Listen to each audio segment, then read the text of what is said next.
Ekisaawe ky'e Nakivubo kisangibwa mu masekati g'ekibuga Kampala mu disitulikiti y'e Kampala nga kyetooloddwa ebizimbe by'obusobozi okuli ekya Hamis Shopping Grounds, akatale akasenti bali ku ddembe akamanyiddwa ennyo nga Owino, ng'era ekisaawe kino kiri kumpi ne paaka za takisi ebbiri okuli paaka empya n'enkadde mu kibuga Kampala. Kino kitudde ku bugazi bw'ettaka bwayika 12.455 mu kibuga Kampala, ng'era mu biseera eby'emyaka egyo kyali kifaanana bwe kityo nga kyali kitawaanyizibwa amazzi okubooganga mu biseera eby'enkuba. Ekisaawe kya Nakivubo kyatandikibwawo mu mwaka gwa 1926 nga kyatandikibwa abafuzi b'amatwale okuva mu gavumenti ya Bungereza, ng'era ekyatandisaawo ekisaawe kino kwali kujjukira bannayuganda abaafiira mu ssematalo ogwokubiri oba kiyite Second World War.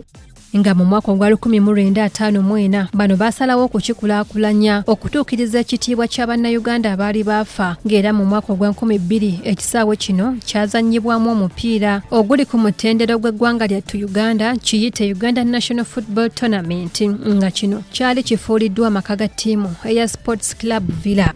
Ekisaawe kino kyali kituuza abantu 3,000 okuva mu mwaka ogwa 2013 lwe kyamalirizibwa okuddaabirizibwa obulungi, wabula nga ne mu mwaka ogwa 2017 kyaddamu okuddaabirizibwa.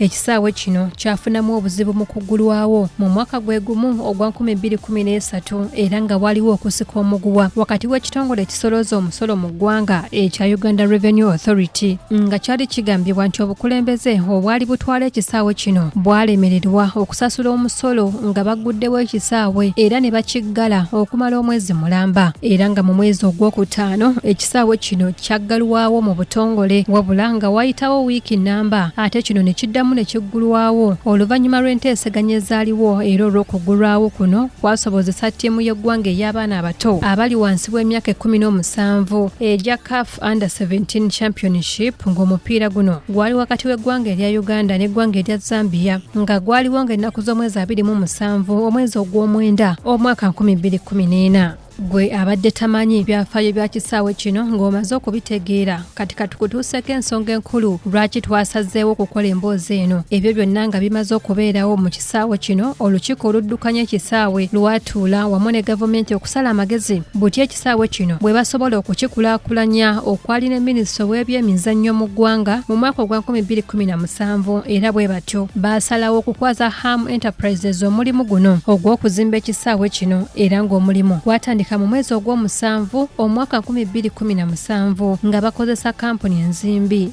eya Rocco Constructions. Ekisaawe kino nga bwe nakutegeezezza nti kyali kirimu obutebe 300. Ham Enterprises yaweebwa omulimu guno ng'alagiddwa okwongerako ku muwendo gw'obutebe okuweza 3.5 wamu n'okuzimbako amaduuka munda ne wabweru, ssaako n'okuteekamu buli kyetaagisa ng'ebinaabiro, kaabuyonjo n'ebintu ebirala, era ng'omulimu guno gwateekebwamu ensimbi obukadde bwa $49. Wabula oluvannyuma lw'ekirwadde ekya COVID-19 ekyayogomya ensi yonna kyasannyalaza emirimu gy'okuzimba ekisaawe kino, olw'okuba nti ebintu ebyali bikozesebwa n'abantu bennyini abaali bakola omulimu guno baakosebwa nnyo embeera eno, naye nga kati we twogerera omulimu guno gwaddamu dda okutojjera. Okukakasa nti Ham Enterprises omulimu guno bagukwasizza maanyi ekibiina ekitwala omupiira mu Africa ekya CAF n'ekyo ekya FIFA bamaze dda okukakasa ekisaawe kino nti bwe kataligirya ekisaawe kino kyanditegekebwamu empaka z'ekikopo eky'amawanga ag'olukalu lwa Africa kiyite AFCON 2027. Okusinziira kwakulira Ham Enterprises Hamis kiggundu agambye nti bayise mu kusoomoozebwa kungi okutuuka wano we bali, ng'era kati abakugu mu kubikka kapeti mu bisaawe okuva mu ggwanga erya Take baatuuse dda okukola omulimu nga guno gugenda kuwemmenta obukadde bwa $200. Ekyamukisa mulungi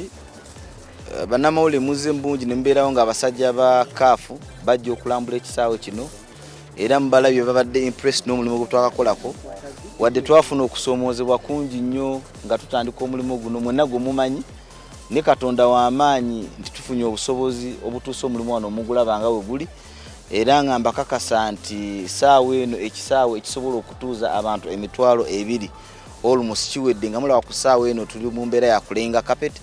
Abasajja bazze dda technical team from Take, kuba ebintu bye tukolesa nti tumala gakola bintu bya kuzanyiriza, tutekinga time ne tulaba teams z'ebweru ebintu bezikolesa Italy wa naffe gwe mutindo gwe twatadde wano, era nga engineer bazedda kati bali mu kutuuzaawo carpet nga tusuubira mu wiiki nga 2 yo carpet egenda kubanga weeri.